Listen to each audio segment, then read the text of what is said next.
আসসালামু আলাইকুম। সবাই কেমন আছেন?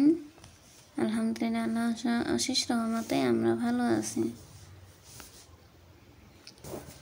এখানে সকালবেলা একটা ব্লগ শুরু করলাম আমার গ্যাস্ট্রিকের ওষুধ দিয়ে আর কি। গ্যাস্ট্রিকের জন্য আমি যা যা খাই, এখানে যে হলুদের বুস্টার, এটার নাম। গ্যাস্ট্রিকের অনেক প্রবলেম ছিল, তো ডক্টর জাহাঙ্গীর কবির স্যারকে দেখাইছিলাম। এখানে অনেক ভালো আর কি, অনেক মানুষ নাকি ভালো হয় এখানে গিয়ে। তা আমিও গেলাম, তারপরে এগুলো দিল আমাকে। আমি খেয়ে মোটামুটি ভালোই ফিল করতেছি। এখন চিয়া সিড ভিজিয়ে নিলাম। এই চিয়া সিডের পানি এটা 1 গ্লাস খাবো। এগুলো হিসেবে আমার সকালের খাবার। তারপরে একটা ডিম সিদ্ধ খেতে পারি। আর কোয়েল পাখির ডিম সিদ্ধ করে নিলাম। দুপুরের জন্য একবারে প্রিপারেশন নিয়ে নিয়েছি। চাল ভিজিয়ে নিলাম। এই যে ডাল পালং শাক দিয়ে রান্না করব। পাশের চুলায় ভাতও বসিয়ে দেব। দুধ গরম করে নিয়েছি মেয়ের জন্য। তারপরে এই যে রান্নাবান্না শুরু করলাম সকালের। তা কোনো মতে খেয়ে দিয়ে তাড়াতাড়ি আবার দুপুরটা শেষ করতে হবে। ছোটো বাচ্চা নিয়ে তাড়াহুড়ো করে করতে হয়। তারপরে যে করলা ভাজি করবো এখন। পেঁয়াজ মরিচ ভেজে এখন করলাটা দিয়ে দিছি। এখন লো হিটে এটা ভেজে নিব।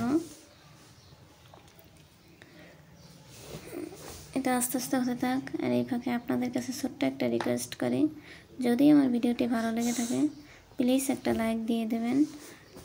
চ্যানেলটি সাবস্ক্রাইব করে আমার পাশেই থেকে যাবেন। ফ্রেন্ডস আর ফ্যামিলির সাথে শেয়ার করতে পারেন। এখন পালং শাক দিয়ে পালং শাকগুলো ধুয়ে নেব। পালং শাক ধুয়ে তারপরে ডাল দিয়ে রান্না করব। এগুলো বালতির মধ্যে ভিজিয়ে তো প্রচুর বালি থাকে, এই জন্য খুব ভালো করে ধুয়ে রান্নাটাও বসিয়ে দিয়েছি। এই যে এখন এটা হতে থাক আস্তে আস্তে। এটা প্রায় হয়েই আসছে। তো আজকে এটুকু ক্লিপ ছিল। তারপরের দিন আবার সকাল থেকে আমি ব্লগটা শুরু করছি। এই যে সকালবেলা নাস্তার জন্য আর কি রুটি বানাবো। আর কাউনের চাল যেটা, ওইটার আর কি পায়েস করবো রুটি দিয়ে খাওয়ার জন্য।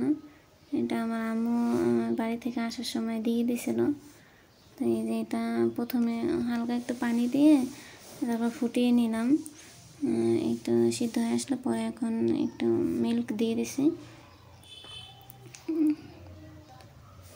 একটা গরুর মিল্ক।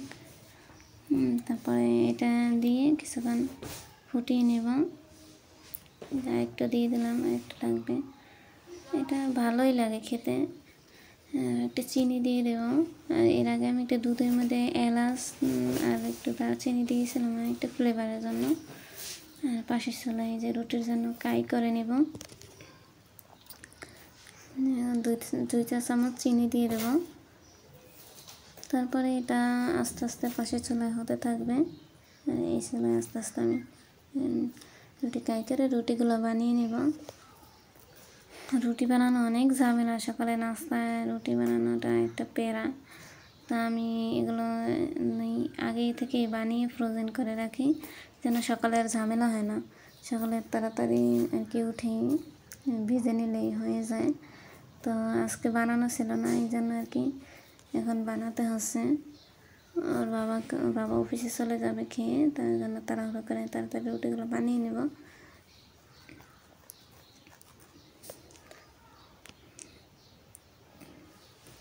পাশের চুলায় এটা হতে থাক। ইয়া করবো রুটি বানানো, এগুলো কিছু দেখানো হয় না। ওর বাবা অফিস চলে যাবে, তাকে বানিয়ে নাস্তা দিয়ে দিলাম। নাস্তা খেয়ে তারপর অফিস চলে যাবে, আমরা আস্তে আস্তে খাবো পরে। এই নাস্তার ফাঁকে ফাঁকে আমি রান্নার প্রিপারেশন করে নিই, কারণ একা হাতে আবার ছোটো বাচ্চা নিয়ে সময় করে পাওয়া যায় না। আর ক্যামেরাটা অন করে আসলে সব কাজ করাও যায় না। এই যে যেটুকু আর কি পারি ওইটুকু হালকা পাতলা অল্প অল্প করে কিছু ক্লিপস ভিডিও করে রাখি।